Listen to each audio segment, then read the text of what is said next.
প্ৰত্যেকটি ভাৰতীয়কে গৌৰৱান্বিত কৰিছে। কাৰণ সনাতনী সভ্যতাৰ দেশ ভাৰতবৰ্ষত হিন্দুৰৰ মৰ্যাদা থকাটো সকলোৱে বিচাৰে।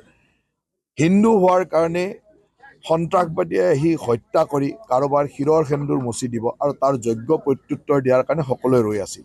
মোদী ডাঙৰীয়াৰ নেতৃত্বত ভাৰতীয় সেনাবাহিনীয়ে যোৱা ৰাতিৰ পৰা এক সুন্দৰ ব্যৱস্থাৰ মাজেৰে যোগ্য প্ৰত্যুত্তৰ দিছে আৰু মই ভাবোঁ যে প্ৰতিগৰাকী ভাৰতীয় তাৰ সমৰ্থনত আছে আৰু প্ৰত্যেক ভাৰতীয়ই বিচাৰে যে ইয়াৰ কঠোৰ প্ৰত্যুত্তৰ হ'ব লাগে।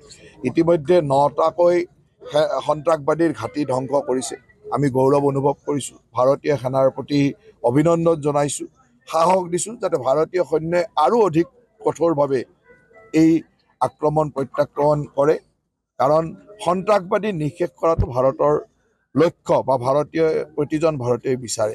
মই সেইকাৰণে প্ৰতিগৰাকী ভাৰতীয় নাৰীৰ মৰ্যাদা সেন্দুৰৰ সন্মান ৰক্ষাৰ কাৰণে মোদী ডাঙৰীয়াৰ নেতৃত্বত ভাৰতীয় সেনাবাহিনীয়ে যি কৰিছে সেয়া আমাৰ কাৰণে গৌৰৱৰ কথা। এনেকুৱা অৱস্থাটো দেখা গৈছে ছ'চিয়েল মিডিয়াই হওক বা কিছুমানে আচলতে পাকিস্তানৰ সমৰ্থনত কিছুমান কথা এই কথাটো স্পষ্ট যে অসমত এনেকুৱা ধৰণৰ ছ'চিয়েল মিডিয়া বা বিভিন্ন ঠাইত মন্তব্য দিয়া প্ৰায় 40গৰাকী ব্যক্তিক আমাৰ অসম চৰকাৰে বা অসম পুলিচে আটক কৰিছে। তাৰে 4-5 গৰাকী এনেকুৱা ব্যক্তি আছে তেওঁলোকে আগে পিছেও এনেকুৱা ঘটনা কৰে। হয়তো তেওঁলোকক আমি নেশ্যনেল ছিকিউৰিটি এক্টতে আটক কৰাৰ পৰিৱেশ এটা আহিব। আৰু মই আশা ৰাখোঁ যে এই সময়ত ভাৰতীয় মানুহৰ অন্তৰত লগা কোনো কথাই বা পাকিস্তানৰ সমৰ্থনত কোনোৱে কথা নোকোৱাটো ভাল। আৰু ক'লে চৰকাৰেতো কঠোৰ ব্যৱস্থা ল'ব, পুলিচে কঠোৰ ব্যৱস্থা ল'ব। পঞ্চায়ত নিৰ্বাচনক লৈ ভোট দিব। পঞ্চায়ত নিৰ্বাচনত এতিয়াতো পৰিৱেশ খুব ভালেই। আজি সকলো তথাপিতো আজি অপাৰেশ্যন সিন্দুৰলৈ মানুহে বহুত উৎসাহী হৈ আছে। তাৰে মাজতে পঞ্চায়ত নিৰ্বাচন চলি আছে।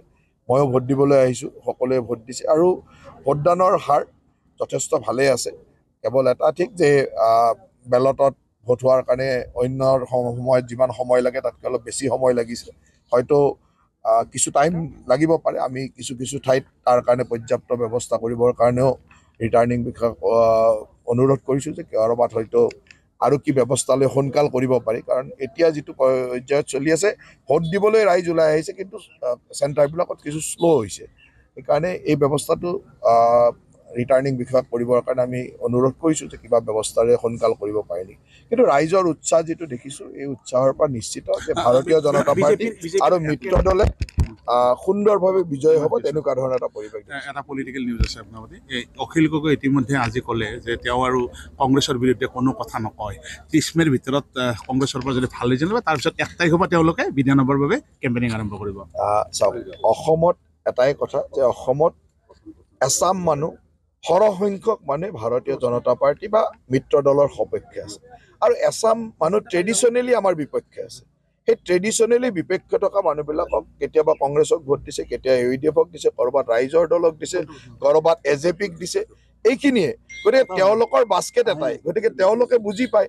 গতিকে তেওঁলোকে ক'ত ভোট লৈ আছে আমাৰ কোনো দৰকাৰ নাই, কাৰণ সেই ভোটখিনি আমি ট্ৰেডিশ্যনেলি নাপাওঁ। গতিকে তেওঁলোকে হয়তো ফিল্ডত এইবাৰ ঘূৰি দেখিলে যে সেই জেগাটো আমাৰ জনপ্ৰিয়তা বাঢ়ি গ'ল।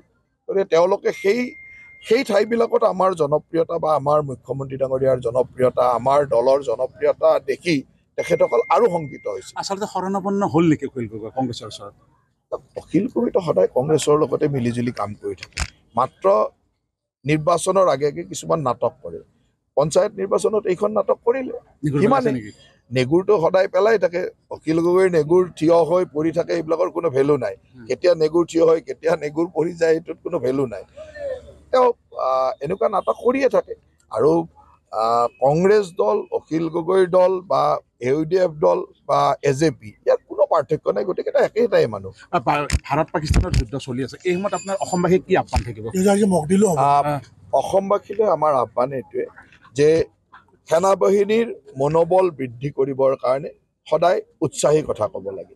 কোনো ধৰণৰ উৰা বাতৰিৰ পিছত দৌৰা-দৌৰি কৰিব নালাগে। এই সময়ত বিভিন্ন ধৰণৰ উৰা বাতৰি আহিব, সেই উৰা বাতৰিবিলাকক গুৰুত্ব দিব নালাগে। সেনাবাহিনী আৰু চৰকাৰে যিবিলাক স্পষ্ট নিৰ্দেশনা বা বাতৰি দিয়ে তাৰ ওপৰতে বিশ্বাস ৰাখিব লাগে। সাধাৰণতে এনেকুৱা যুদ্ধসদৃশ পৰিৱেশত বিভিন্ন ধৰণৰ বাতৰি আহে আৰু এই বাতৰিবিলাকে কেতিয়াবা বহু অঘটন ঘটাই দিয়ে। সেইকাৰণে মোৰ অসমবাসীলৈ এটাই অনুৰোধ যে এই ধৰণৰ বাতৰিক বিশ্বাস নকৰি সেনাবাহিনী আৰু চৰকাৰে দিয়া তথ্য সমৃদ্ধ বাতৰিকে গুৰুত্ব দিব লাগে। দ্বিতীয়তে, যুদ্ধত সেনাবাহিনীয়ে যুদ্ধ কৰিব, কিন্তু সাধাৰণ ৰাইজৰ এটা ইনভলভমেণ্ট লাগে, যেনেকৈ civil defence, NCC, scout, guide, এই ধৰণৰ যিবিলাক আমাৰ লোক আছে, তেওঁলোকে যেনেকৈ যুদ্ধসদৃশ পৰিৱেশত কিবা নহয় কিবা সহায় কৰিবৰ কাৰণে, ক'ৰবাত কিবা গণ্ডগোল হ'লে চিকিৎসাৰ পৰা খাদ্যৰ পৰা সকলো ব্যৱস্থাৰ যিটো এটা সহায় কৰাৰ এটা ব্যৱস্থা, সেই ধৰণে ৰাইজেও নিজক প্ৰস্তুত কৰিব লাগে। যাৰ কাৰণে আজি 4 বজাৰ পৰা আমি মক ড্ৰিল ব্যৱস্থা কৰিছোঁ। অসমৰ 15খন জিলাৰ 20খন ঠাইত এই মক ড্ৰিল হ'ব।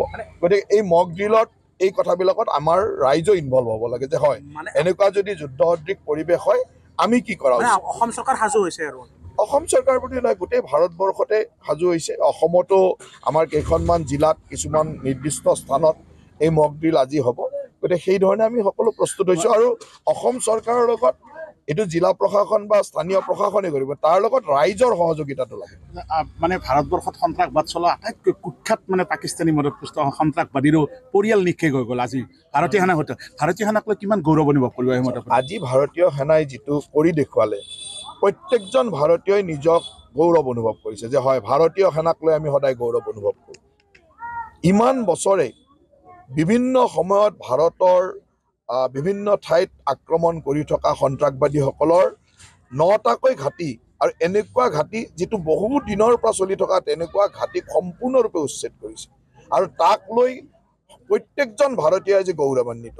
আৰু মই ভাবোঁ যে ভাৰতীয় সৈন্যই দেখুওৱা এই বীৰত্বই আমাক সকলোকে গৌৰৱান্বিত কৰিছে। আৰু তাতকৈ ডাঙৰ কথাটো হ'ল যে ভাৰতীয় নাৰীৰ সিন্দুৰৰ মৰ্যাদা ভাৰতীয় সেনাই দিছে, আমাৰ প্ৰধানমন্ত্ৰী নৰেন্দ্ৰ মোদী ডাঙৰীয়াই। Thank U.